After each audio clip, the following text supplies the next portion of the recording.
prinsip daripada logoterapi. Logos itu artinya makna gitu loh. Dan itu penulis buku ini Viktor Frankl, yang dimana dia itu survivornya Perang Dunia Kedua. Jadi memang dia itu sangat, pokoknya dalam mengenai meaning beliau itu nomor satu di dunia lah gitu. Nah, tapi singkatnya adalah jangan tunggu orang yang minta maaf. Jangan tunggu, kayak terima kenyataan, tanggung jawab, responsibility bahwa mengikhlaskan sesuatu ada dalam kendali kamu, internal gitu. Jangan tunggu situasi, karena satu, belum tentu orang yang minta maaf nyadar gitu. Kayak itu tuh kayak kita minum racun kemudian berharap orang lain yang keracunan gitu loh, nggak bisa.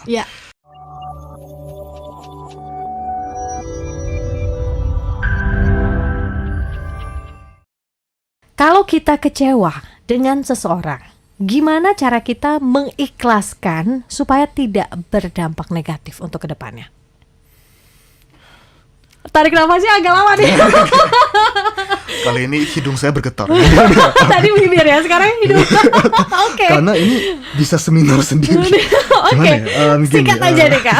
Oke, singkatnya kata gini, aku suka di Indonesia itu tuh ada vocab ikhlas sebetulnya. Itu tuh vocab yang memang bahasa Indonesia spesifik gitu ya. Sedangkan kalau di luar negeri kan katanya itu tuh yang paling mendekati ada acceptance gitu. Terima gitu loh. Sedangkan bagaimana caranya itu agak sulit. Cuma biasa mungkin tips ya. Mungkin tentu di luar psikoterapi, tapi dasar dari psikoterapi adalah temukan makna di balik kejadian itu. Karena jadi kayak kita ubah yang tadinya pandangannya itu 100% negatif banget. Dari pengalaman ini, apa yang kamu dapat? Separah-parahnya gitu loh. Mungkin dari aku tahu rasanya diginiin gitu. Maka kedepannya kalau aku ketemu orang kayak gitu, aku gak bakal gituin dia.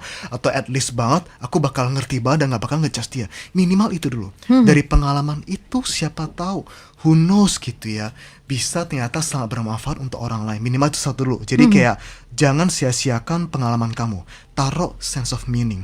Dan di sini aku juga mengambil prinsip daripada logoterapi. Logos itu artinya makna gitu loh. Dan itu penulis buku ini Viktor Frankl, yang dimana dia itu survivornya Perang Dunia Kedua. Jadi memang dia itu sangat, pokoknya dalam mengenai meaning beliau itu nomor satu di dunia lah gitu. Nah, tapi singkatnya adalah jangan tunggu orang yang minta maaf.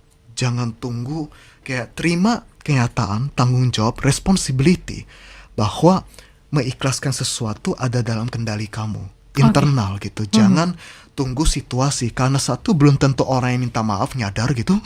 Kayak itu tuh kayak kita minum racun kemudian berharap orang lain yang keracunan gitu loh, nggak bisa.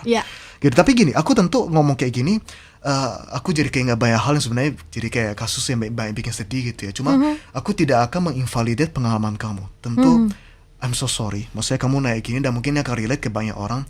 I'm so sorry. Aku cuma bisa bilang bahwa ini bukan sepenuhnya salah kamu, dan mungkin sudah saatnya kamu benar-benar terima bahwa kamu perlu closure, tapi itu dari tangan kamu sendiri.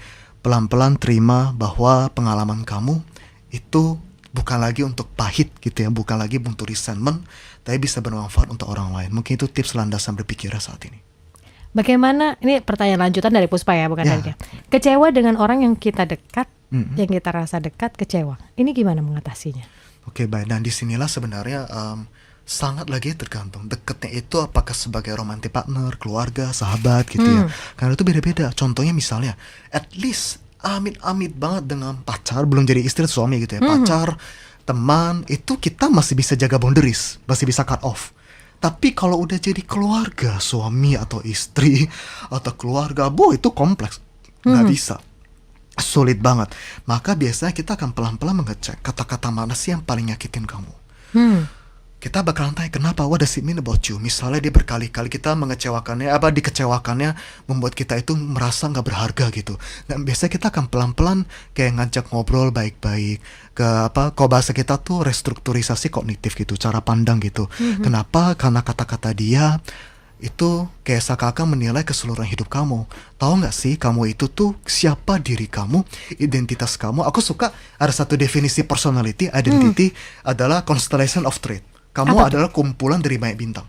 Gitu. Kayak ibaratnya misal Sagittarius itu kan ada bentuk ya kan, makanya dia membentuk garis kayak kuda gitu ya. Nah, sama juga dalam kamu keberhargaan kamu, worth kamu layak dicintai atau enggak segala macam, enggak cuma dari perlakuan orang ini aja.